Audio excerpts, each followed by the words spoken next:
Welcome back to the B2B Uncut podcast, sponsored by Oro Commerce. I am still your host, Aaron Sheehan, and with me today is our first, no, not our first. We've had a couple of Jacks on, I suppose. I think you're the second Jack that I have recorded an episode with. Jack Moberger. Am I saying that right, Jack? You are saying it right, and as common as the name is, I'm amazed I'm only the second. Right. Yeah, I don't know if it's a generational name, but I don't see a lot of them. But yeah, you are the second. The first Jack we had on was I don't want to generalize, but he was definitely older than you by a bit. It's definitely all right. Yeah, that's an old school name. Yeah, it's an old school name. So clearly your parents were kind of classicists, I guess. They liked the old.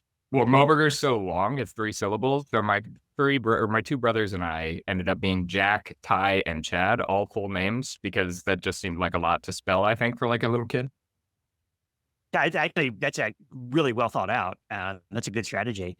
Well, so I was so Jack, I want to let you had an interesting bio in the B2B space, and I want to let you sort of like introduce yourself and tell everybody who's listening who you are, why they should care what you think, and also why in your LinkedIn bio you have the phrase "corporate polycrisis is my happy place." So maybe if you could start, if you could start by sort of like the brief bio and introduction, and then maybe answer what the hell that means. That'd be great. Yeah, of course. Well, so thank you very much for having me, Aaron. I love the pod and I've been listening for a long time. But my name is Jack Moberger, obviously. I live in St. Petersburg, Florida, with my wife, who is also in software sales, and our little dog named Fish, who is named after a meme. We can get into that later. But I love, rollerblading around St. Pete, posting photos to Instagram, reminding people there are places you can see dolphins on a daily basis when they get too grumpy and cold this time of year. But I grew up in finance, so studied finance at Ohio State, went to GE. After that, spent a bunch of time in corporate FP&A, sort of on the large corporate side. And as I was there, eventually I ended up moving over because I lived in Boston to software, where, since then I've basically just been chasing, leverage and trying little things as we sort of revolutionize business models across a whole bunch of different industries. Professionally, getting back kind of into the corporate polycrisis thing, I get a kick out of showing people that like the things that they think are obvious. Usually they're not like obvious, but they act like they're obvious, and often they're wrong, and not just wrong, but like ridiculous. And corporate polycrisis is this term that I kind of adapted or stole, from pop culture a few years ago. The term polycrisis got coined by some media outlet. It was trying to describe the feeling of like being on the brink for a new reason every single day, and all of the stuff going on in the world politically and socially. I'd say corporate polycrisis in kind of a tongue-in-cheek way to describe the feeling that things are just crazy at work and everybody's chasing after some, terrible outcome that they're trying to avoid, and nobody's happy. They're all running around grumpy. That makes no sense to me. And almost every real business problem worth addressing has been solved something like 57 different ways. And the roadmaps are all published online and accessible with natural language at this point. So you just have to know what to ask. And I think people get themselves all, kind of tied up. So for me, that place is very comfortable because usually all that's missing is context. And I think, the world of LLMs has taught us a lot about context and how important it is to get good answers. But maybe it's just sort of my tongue-in-cheek way of telling people they need to read a little bit more. Well, that always goes over well as a consultant, I found. Yeah, exactly. Yeah. The change management piece of that is always the sticky bit. I was Googling polycrisis as you were speaking, and the helpful AI overview says that the term was first used in 1999 by a pair of French philosophers. So I think actually it should be properly pronounced the polycrisis. And perhaps my French general manager here, if he's listening to this podcast, will give me feedback on my accent. My former team from Algolia will be right behind him. Of course. Well, perfect. So that is a great way of sort of segueing into Algolia. So you mentioned them. That's where I first ran into you. So I saw you speaking. I think it was a B2B online, probably Chicago, maybe Orlando. They all sort of run together after many years.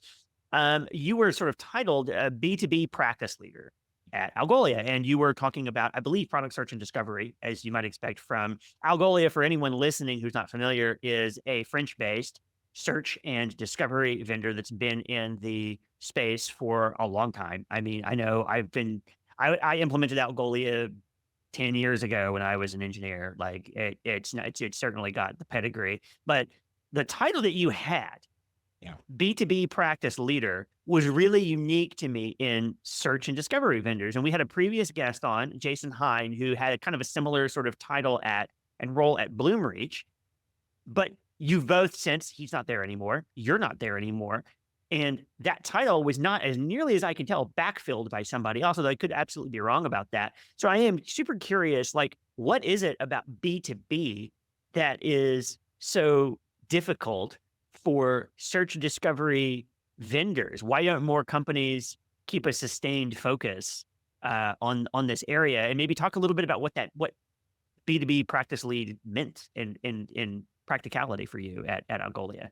Yeah, totally. Well, so first of all, Jason is like a brilliant guy and so much fun to be around. So awesome that you had him on the pod. And I think I listened to that episode. It was great. But I think there's some truth to this statement about sustainable focus. But first of all, I kind of want to challenge it. So I think that B2B is like this sort of ridiculous alliance of convenience among this group of companies that have very little in common with each other, except for the fact that, they sort of like sell to this customer who happens to be a company at the end of the day. So like in the beginning of the internet, that was kind of all that mattered because things were super rudimentary. And, of course, this is just like a massive chunk of the economy. And even just between like a manufacturer and a distributor, for example, you're covering so many diverse business models. Even just at the B2B online conference, you'll run into Home Depot, some manufacturer of like a specific industrial laser that costs $289,000, as well as Watsco, who sells HVAC equipment, and then Delta Airlines trying to get people to book corporate flights. And, I think if I want to answer the question honestly, like there just aren't that many people in the world who have the level of business context required, like Jason, to speak to the whole group of audience that sits inside of that group in like a very compelling way that resonates with all of them. And, that's why you get like these extremely vague messages about personalization and buyer experience and all these things in the market, right? Like the only thing the marketers can say that makes sense to all of those different people in any way is like, you must be personalized. Okay, great. But the people, What does that mean? yeah, Yeah. exactly. Like, what is that even, for me, personalizing it, the ability to buy flight tickets is very, very different than personalizing my journey to buy a wave. So, the people who are really good at this job, like Jason, they can kind of go like up and down the altimeter and speak broadly about these business challenges, and then jump into individualized contexts that somehow like resonate with everybody in the room across all these different industries as well. And I think it's just really hard to do that. And it's a bit ridiculous and like inauthentic to call somebody a B2B practice leader if they can't do it. And you for sure see those people as well walking around the conference. You sort of like speak in platitudes and then, walk away and nobody remembers that experience. So if I had to make a prediction about the future, especially like the way that things are going with AI, I think you're probably going to see sort of like a broad-based rejection of the idea that you even need to speak to B2B, which is like 2/3 of the entire global economy, as like this one specific audience. You probably have to go further down the categories. And I think what's driven that is that like the pie has grown. So, it's not just like put your checkout online, create a commerce experience, Right. you need a website. Like, yeah, when everyone needed to hear that, it made a ton of sense. Now I think it's getting to like a levels of sophistication where you actually want to go speak to the laser manufacturers or the airlines or, the Home Depots of the world very, very differently. And I think you're probably just starting to see that, kind of be consumed into a traditional product marketing function, like, the world of B2C, where of course everybody would assume it's ridiculous to have a B2C practice leader. Got it. That's a really interesting share, and I think I honestly would love to follow up with you offline on this topic because this is absolutely my daily life and something I've observed for a long time. I completely agree that B2B is broad and it encompasses a lot of different models, a lot of different products, a lot of different audiences. And certainly what I would say from a ecosystem standpoint is that a lot of software vendors like Aura and others um, are seeing the amount of opportunity in B2B. The difference is for us, right? That was literally what Aura was built to do. Like that's not a pivot for Aura. That's always for the last 12 years. That's been Aura's focus is all the different ways and flexibility that our customers need to transact digitally, right? To digitize information and processes and then get paid online. For a lot of other vendors like the Algolias, like the Bloomreaches, like the other sort of e-commerce platforms out there, they're all having to learn to speak this language after, I think, not being sort of deliberately constructed in this market. They are trying to come into this market. And that's why you see a lot of fake platitudes because, it takes a long time and a lot of, you need to have dug the coal in order For sure. to sort of like be able to speak about digging the coal. And if you haven't dug the coal, you can't really talk about it.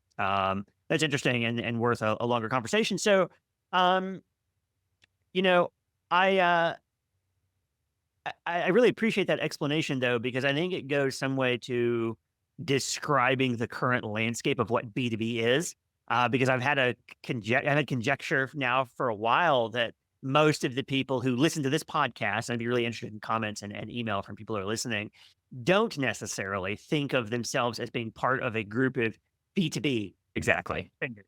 That's a description of a sort of a channel, or a description of a business, but that's not necessarily a description of their business model and what the value that they see that they provide. That person would say, "Well, I manufacture high-end lasers for scientific research." Mhm. Right? They're not thinking I'm a manufacturer selling B2B. Like the selling point is almost less relevant than the product that's being produced. And there are huge implications to that, right? Like if you think about the physical experience of selling those goods, it is like extremely differentiated. So you definitely do not have the same experience walking into a physical Home Depot store as you do, walking the factory floor with somebody who's manufacturing these lasers, making your configuration choices and sort of like, running test runs and trials, et cetera. Mhm. It's actually much more similar, in that case to kind of buying software.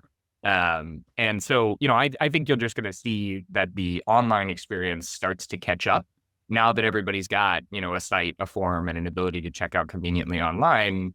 You're going to need to see a lot more focus for those high end configurable products on exactly that kind of experience. And everyone on the more transactional individual goods That's side right. is going to be selling things very similarly. Yep. Yep. Yep. Totally agree with that. I want to move forward because you're not at Algolia anymore. Yeah, true. It's a true story. When did you switch roles? Early in November, I had a Okay. former colleague, actually from Algolia, who had joined up with a friend of his from previously Flexport to start this new company, DocUnlock. Got it. Okay. So you were at a place called DocUnlock. Um, Now, we obviously we spoke before this recording, and I spent a little bit of time on the DocUnlock website, and of course your LinkedIn. Um, the world of freight forwarding and brokerages is sort of fascinating to me. I'm going to read off your LinkedIn description of your job, and then I want you to translate this a little bit. So you have posted on your LinkedIn in describing DocUnlock. We sort through, digitize, find typos, and extract cross-check reference numbers from each doc just like a person would do. We check the totals, make sure the counts add up, and ensure the right units are used to declare weight and quantity. We ensure consistency on HS codes. We drop the end output directly into your ABI, and your CHBs can review and submit with a click. So, without describing DocUnlock specifically, the process that you just described, you are digitizing a process that is not digitized, I think is what I am extracting from that paragraph. What does the process work like today for the average broker or freight forwarder? This workflow that you're describing, what does that mean in English? Yeah, totally. And you can tell that I'm talking to somebody very, very specific in that blurb, huh? So, okay, let's do this. So start, I think, with the idea that every business that makes or sells a physical thing these days is an international business. So they have a supply chain across the world, but they're also operating to some degree on a just-in-time basis. So that means lots of small, fast-moving parts are going over and back along the border all over the place.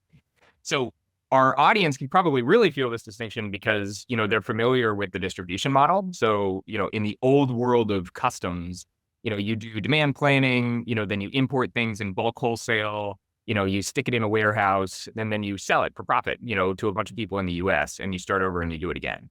And that's super convenient, right? So, the traditional distributor model has always been, kind of what has powered the global economy. You import things in bulk, you do it in a few shipments, and because of that, you're able to, to handle all of the administrative overhead with relatively low effort. Problem with that is that it's kind of slow and not very efficient for the end customer. So you've seen kind of this just in time or lean Six Sigma approach to supply chains across the entire world. Toyota started it and then everybody took it on. And you've also seen kind of like a D2C like approach taken in these B2B markets too, which means lots of smaller shipments that move around. So, even our, audience here, the manufacturers and the distributor world knows that, supply chains have gotten significantly more complicated as they've sort of atomized, and gotten closer to like an individual part moving directly to a customer like Aaron or Jack. So the freight forwarder is the company who literally moves these goods physically. So whether it be ocean or air or land, like they contract with the importer or the manufacturer, get their stuff across the line. But along the way, they have these checkpoints with the world's governments. So what are you bringing into our country? Is it safe? Who regulates it and what do they need to know about it? Do tariffs apply? Tariffs have become obviously a big, spotlight topic I've recently. heard. Yeah, I've heard, it's, yes. it's very, very funny because when I, sort of came to this company, nobody knew what a customs brokerage was. It's a very, very niche part of the economy and not something that a lot of people talk about. A month ago, the Wall Street Journal published an article that says something along the lines of tariff, chaos elevates customs brokers to star role in supply chain. So now the focus is very, very fundamentally on them. And so this is where they come in. They take all this information from all these different parties and they classify goods to make sure that you pay your tariffs properly. They make disclosures to parties like the FDA or the EPA or APHIS or whoever has jurisdiction over the goods. They ensure security filings get made. They figure out whether you need to post bonds if you're moving things in and out of free trade zones. And all of these terms will be familiar to folks who are moving goods, on a distribution or a manufacturing basis. And maybe, the tariffs don't apply if you're in certain areas, or maybe you do need to post a bond to get something across. So they ensure that all of that has been formally cleared by customs and that customers are doing things properly. And in reality, it basically means that they just get thousands of emails on a daily basis with all these crazy documents, right? So they have to understand it, transcribe it, make decisions about it, eventually make declarations electronically to the government, kind of like your CPA does when you send them all of your stuff at the end of the year to go declare an income tax form. And the forms they fill out look a lot like those income tax forms. So effectively, that is what, customs brokerages are doing. And it's this really highly complex knowledge work that requires a ton of, sort of document manipulation and data entry. Yeah, okay. So that makes total sense. Yeah, it sounds very familiar to sort of tax preparation or, I started off my tech journey in insurance and property casualty insurance. There's quite a few pieces of insurance and I've done healthcare IT. There's a lot of this where the regulatory compliance for sourcing products and, providing goods and services gets very, very complex. And there's a lot of forms to fill out, I guess would be one way of putting that, and a lot of regulations to comply with. So now you get the chance to pitch. How does DocUnlock, which is where you are now, make that better? Because it sounds like what the industry needs is like TurboTax for customs brokers. That's sort of what was in my head as you were describing it, but maybe that's the wrong metaphor. Yeah, I would even take it sort of one step beyond. I think all of us would love like never to log into TurboTax again for the rest of our lives, despite the fact that it's much simpler than, manipulating receipts into a form. It's still like this thing that you have to go do, and click on and spend all of this time, sorting through. So, very, very simply, imagine as a distributor or a manufacturer that you're able to say, and this is not a very common thing to say in this industry, my customs broker is very, very fast. So, I send them these things and in just a few minutes, generally speaking, my entry is written and, customs has received it and I'm cleared. And that matters a lot because, there might be a person in a truck literally waiting for a phone call that says, hey, customs is going to let this through. You're good to go. And so you need to be able to do that very quickly, but you also need to do it accurately because if you don't, you're, going to have major fine problems with the government. And you're going to need to do it across, various sort of formats and all kinds of different ways that customers may send you things. And so, as a customs broker, if you're using us, basically what's happening is those documents are coming through. We are doing all of the data manipulation to get to the point where the entry has been drafted, and then the customs broker is effectively just reviewing and submitting that through the customs system. So it sort of takes away the need to go fill out that TurboTax form, and it puts them in more of a, kind of audit position, which matters because right now everyone needs their attention. So they need to be calling their customers and talking about what the strategy looks like for the next, 6, 12, 18 months, as opposed to, sorting through their inbox and taking 500 documents and doing data entry to make sure that that stuff is all declared to customs. Got it. Makes sense to me. So when I think about a little bit, if I'm trying to draw a common thread then between what you're doing at DocUnlock, and what's your title, by the way? Head of sales. Head of sales. Okay. So head of sales at DocUnlock and B2B practice leader at Algolia. When I think about what Algolia does, ultimately, you are taking something that has been offline, product discovery. So think paper catalogs, think calling my rep, think waiting for someone to show up in my office with a sample case, even depending on what I'm selling, and bringing it online to where there's rich enough information to make a sort of a product buying decision based on what I see online, as opposed to having to pick up the phone and call somebody. And then looking at what you're doing at DocUnlock. DocUnlock, obviously, as you just described, is sort of taking a lot of online phone calls, compliance, email, reading emails, person reading emails, and moving it into something that is, I don't know, rules-based, data-driven, rules-based, so that it can sort of like scale and make some level of decision that a person had to do before now an algorithm can do on behalf of that end user or on behalf of that business user. Right. It's labor-intensive compliance that you're sort of like digitizing, I think, and That's building rules absolutely right. around on the custom side and product discovery on the Algolia side. So you've been doing. You said you started in November, so it's been about what 5 months or so that you've been at DocUnlock. What's a common thread that you? Is there a common thread between the kind of customer conversations that you would get at Algolia as the B2B practice lead when you're talking to manufacturers and distributors around like presumably why you need Algolia, and then now you are talking to brokerages and freight forwarders around why you need DocUnlock. Is there a common thread there in the conversations that you're having? Totally. Yeah. So, I think the commonality between the manufacturing and distribution market and, customs and sort of the world of freight is that both of these markets are very complex and they've taken a longer time, than sort of the rest of the world to digitize and come online. They both have these really, really complex sets of data that underlie whether all of this works. So if you're, an Algolia customer, let's say you're a massive global HVAC distributor, you have this huge PIM with millions and millions of products in it, and that data needs to be manicured properly in order for search to work properly. The same thing is true of customs work. And, oftentimes what happens is that there's no real way to know that the customer, for example, hasn't made a mistake as they're telling you what there is to declare to customs. So what we do is we digitize the data. We sort of, scan these documents and we're looking for what's going on. And we have some very special ways of sort of making sure that the data is correct. And I think that the search market, benefits a lot from now these LLM technologies that are able to sort of run a very similar workflow, but up until recently, that really hasn't been possible. So I think, the core commonality is that these businesses, have a much more complex workflow, and it takes them a lot more effort and investment to try and figure out how they're going to digitize that process. But the shared challenge is that the data on the way in needs some very specific tooling to be correct and to be right. And I think search is now developing that in the same way that, that we sort of have here for customs brokers, which is that you've got these agents that are able to sort of check the work, redundantly in ways that allow you to now operate at a bigger scale than you would have been able to in the old world. Got it. Okay, that makes complete sense to me. Um, hmm, that's interesting because when you think about the end user of, let's say both sort of companies, what is it that they are primarily concerned with in your experience? What is the sort of like, and like, who is that? Well, I guess for DocUnlock, who is the end user for your product? How would you describe that person?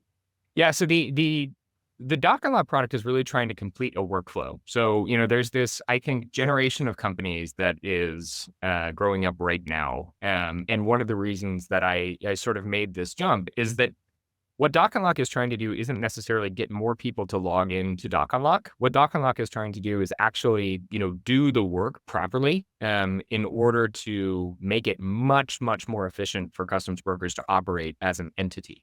So, the output of DocUnlock is a customs entry or a filing, and that filing then goes to the customs broker to, use their own insight and experience to sort of validate that this is the right thing to then to go and declare to customs.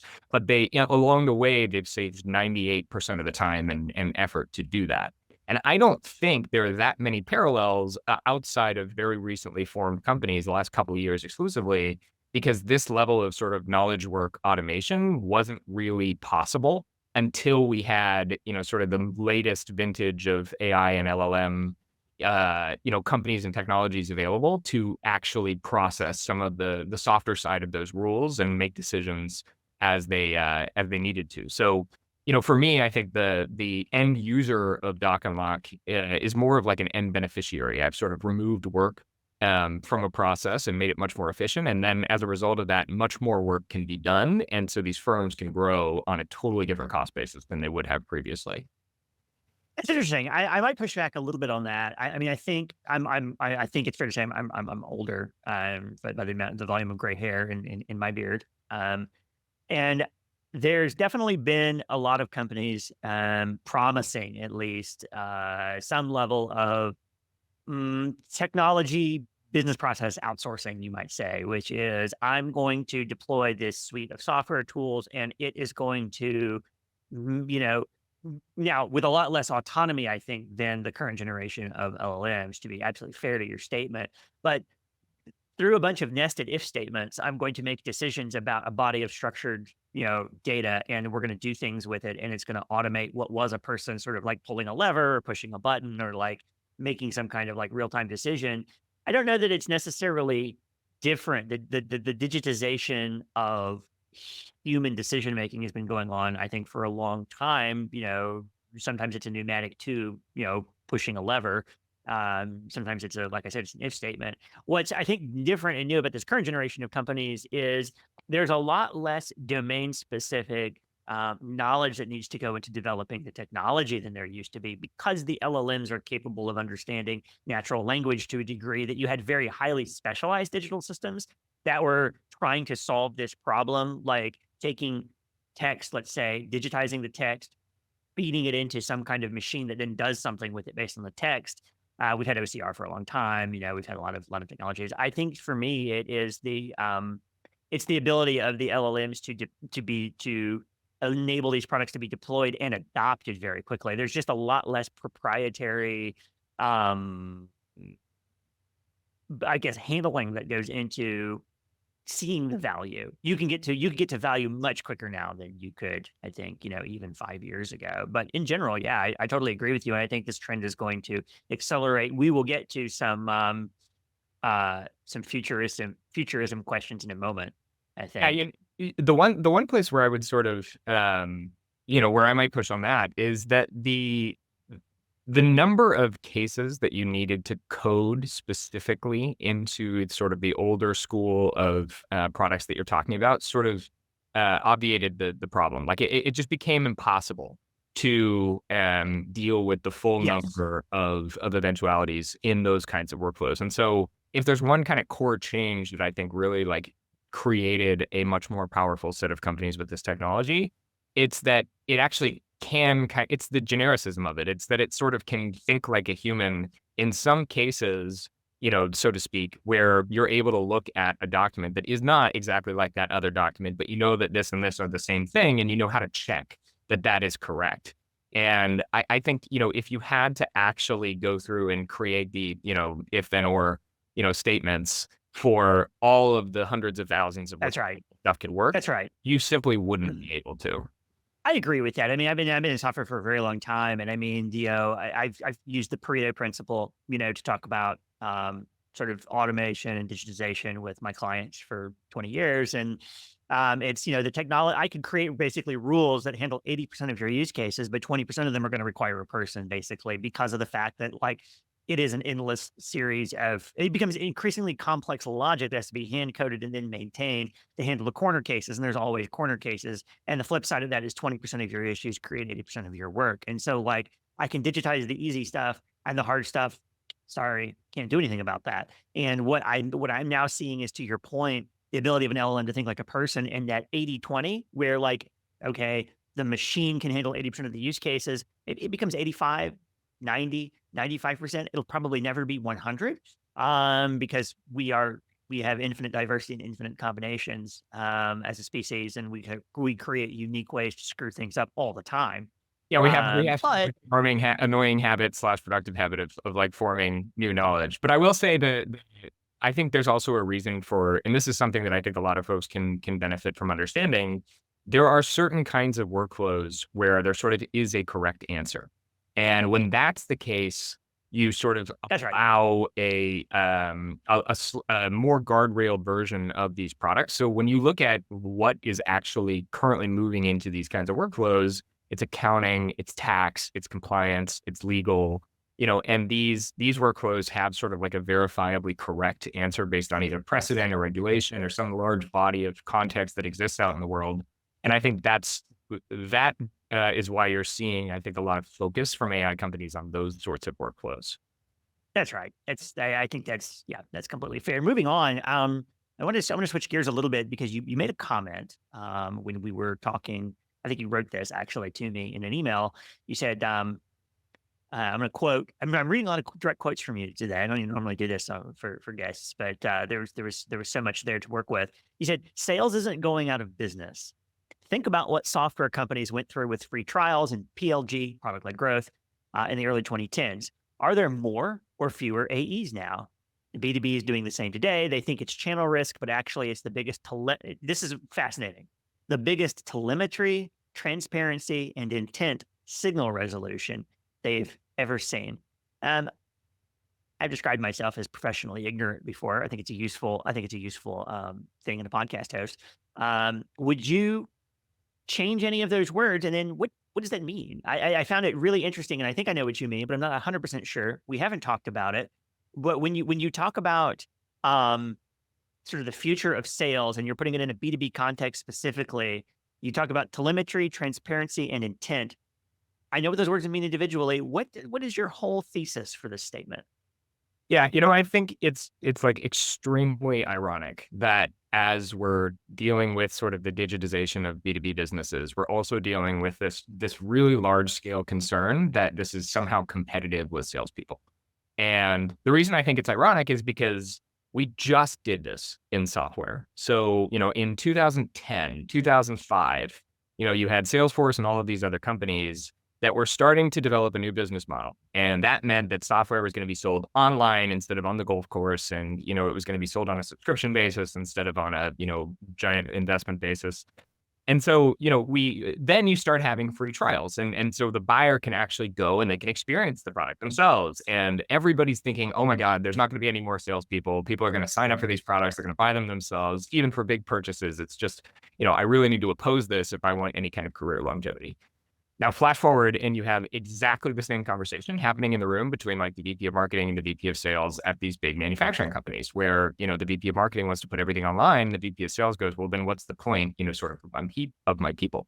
And what I think they don't realize is that, there's this principle that like as something gets easier and easier, more and more people will do it, and you'll create sort of like a demand wave that allows you to, to sustain even better growth when you become more transparent. But it's very scary initially because maybe you do have a lot of salespeople at your company who, that could have been reorder volume. Like maybe that could have been done online. And there's some truth to that for sure. There are people who are sort of poaching business that would have been had anyway. But when I say actually it's the biggest, telemetry, transparency, and intent signal revolution they've ever seen, what I mean is the minute that experience is online, you can now sort of watch your customer base as a portfolio of activity. And, that's a little bit impersonal to think about it like that. But imagine these clicks, you can watch them grow. You can watch an account, start to buy more from you. You can watch them buy different things and you can get signals from all of that activity. And from a sales enablement perspective, it's incredible. And so, if somebody goes online and they sign up for more information or they request a quote, like, of course, that's direct intent. But being able to actually watch them buy and now, notice that a new customer in the mid-market is starting to grow quickly and is probably going to need some strategic effort on the sales front to turn them from a $2 million account into a $50 million account. That's where I think sales is going. And I think a lot of salespeople, once that has actually happened, will realize like, whoa, we need a lot more sales attention now because there's a lot more buyer exposure to our catalog and people are able to make some of those simple decisions by themselves, which gets them hooked. Yep. And now I can take them forward. Totally understand what you're saying. I'll put it so. This is This is a conversation that's near and dear to my heart, because I've had this conversation with sales leaders repeatedly for the last 10 years. Um, and it fundamentally it's a worldview difference. It is the pie a fixed size? The pie is my channel. So something I've heard many times from sales leaders is, well, e-commerce is just another channel. An e-commerce sale is just cannibalizing a sale from a rep. I think that is, to your point, right? That's kind of the default view often is that I would have gotten this sale anyway. The sale was the important part. This sale represents the sum total of all the engagement with this customer that I have now and will ever have. Uh, I would have gotten it regardless because we have a contract. They have entitlements with us. They've been buying with it from us for 30 years. Why do I care about the internet? To, can I make the pie bigger? Does that account have more buyers and more? Are there people that don't talk to us, that don't place orders with us? Or are there assortments or products that we have that they don't know about that we've never told them because they are used to ordering the same thing over and over again? And so maybe it's the same buyers, but the AOV can go up, or the mix of products, mix of line items on an average order can go up.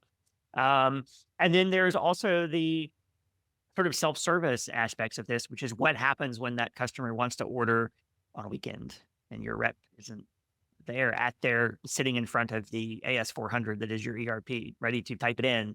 You know, When I think, and Aaron, that's the most important piece. Like, and I think this is, business is won and lost in B2B in moments of crisis. So, like, if I have an existing vendor, theoretically I should use them for whatever I need. But at some point, I'm going to have some very specific pinch point where I need something and I can't get it from them. So I'm going to go try and find it.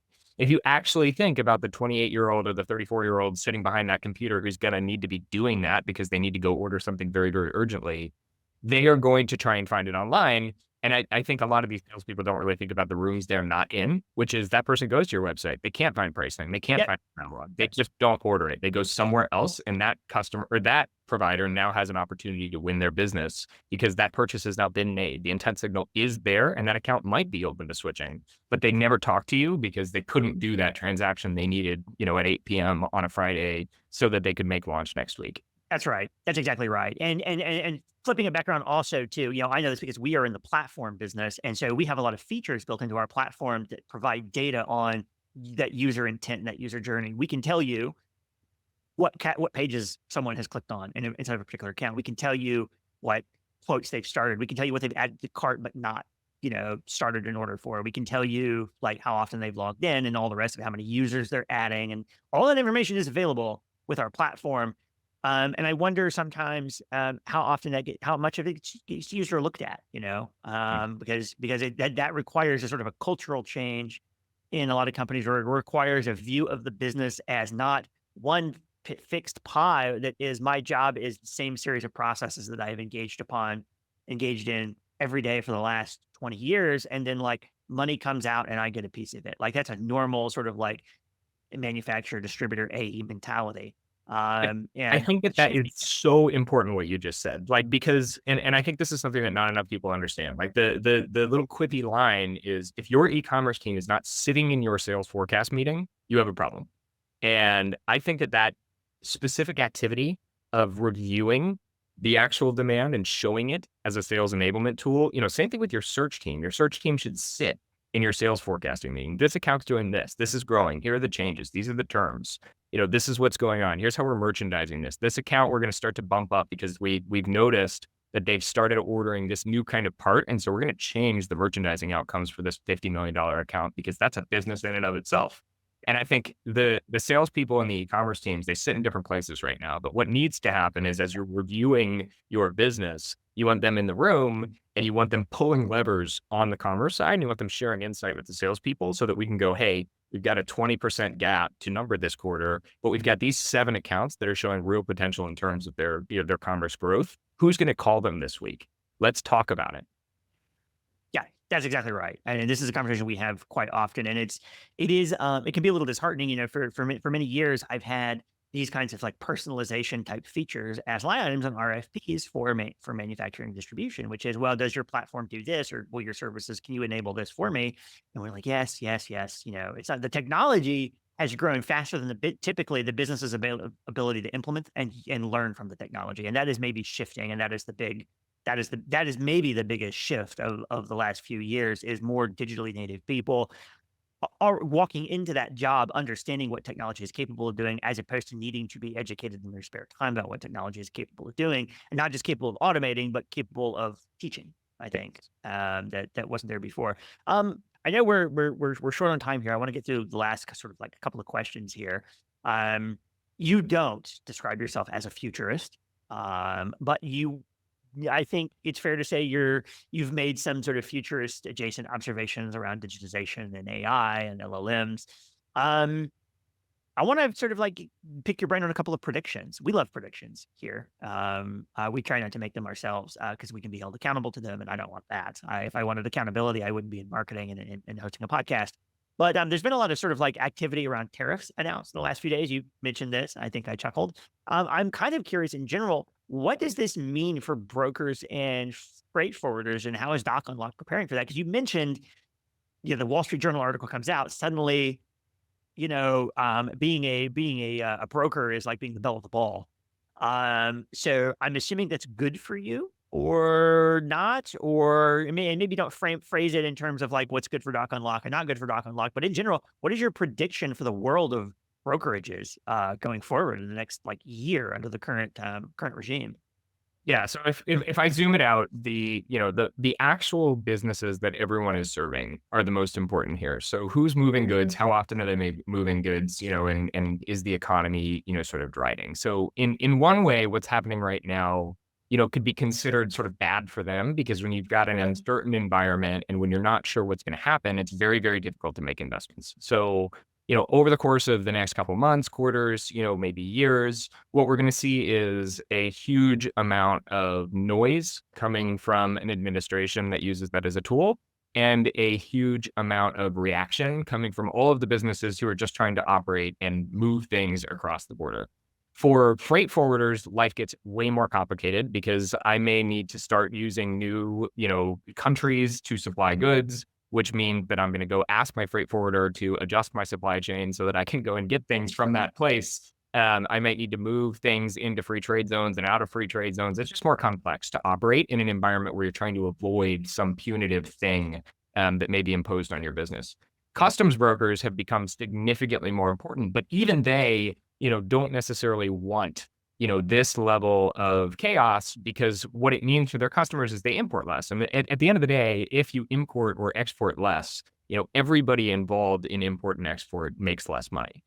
But they are way more important to that conversation when things are changing. It's kind of like if a regulation just changed, who's the first person you're going to call? You're going to call your lawyer. If tariffs change, you call your customs broker. And your goal is to make sure that you're not going to do anything wrong. And your goal is to make sure that you're going to optimize for the profitability of your business in the context of whatever the rules are. So, prediction wise, what I think a lot of people understand at this point is that big statements are made.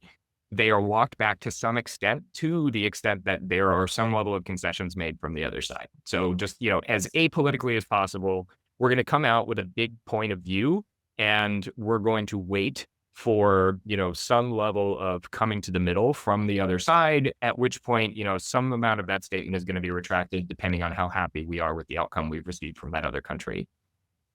We're seeing a lot of this happen mostly because the deadlines to renegotiate all of the things that are currently being targeted with tariffs are later. So USMCA wouldn't have otherwise been up for renegotiation until, 2026. What have we done? In this case, we've brought it into the very near term, and the current administration is able to do it now. So I think this is probably going to be the noisiest time, because they're trying to kick off many workflows, plant many seeds, and start a lot of conversations so they can deliver win, early in, what is a definitely only a 4-year term. And you're going to see a lot of people chasing these things, but you also see a fair amount of sobriety from the custom brokers, the freight forwarders who have been around a long time, who recognize, like, look, we did this once. it's never as bad as you think it's going to be when the initial statement is made. And maybe, they'll have to go through with a couple just to show that they are serious sometimes, if that continues to be the perception. But I Hmm. think you'll watch a lot of this stuff get rolled back as, some level of balance is at least perceived by the people negotiating. So high noise, low certainty is your prediction for the near future, and then evening out of the process and a move towards a sort of a managed middle, you might Yeah, and say. if we want to really think about what's going on, you could make a good faith argument that in a multipolar world, we're trying to sort of, move away from a little bit of the investment that's being made in the US being the global facilitator of all things. And as a result of that, a lot of different relationships need to be reassessed. And so if you're looking for some level of understanding of what's going on, or if you're trying to find the narrative in all of this chaos, one way to sort of steelman the argument for what's happening right now is that we pay, as a country for a lot. And, the current administration is under the belief that they need to reassess those investments and sort of become a little bit more jointly supported by all of these other parties, because at the end of the day, we are no longer the, put the gavel down and the decision's been made, global unipolar decision maker. And as a result of that, there are investments that they may or may not be happy to continue to make. And so if you're looking for a reason, Yes, you may be able to find it there. it makes sense. I have a longer sort of extended sort of economic history riff on the sort of like effectiveness of tariffs and where that revenue actually goes. That can maybe wait for a different podcast. But everybody has to relearn this lesson, I think. Let's move. I know we're almost at the end. I'm going to move to just ahead to the last question, which is never on the prepared notes.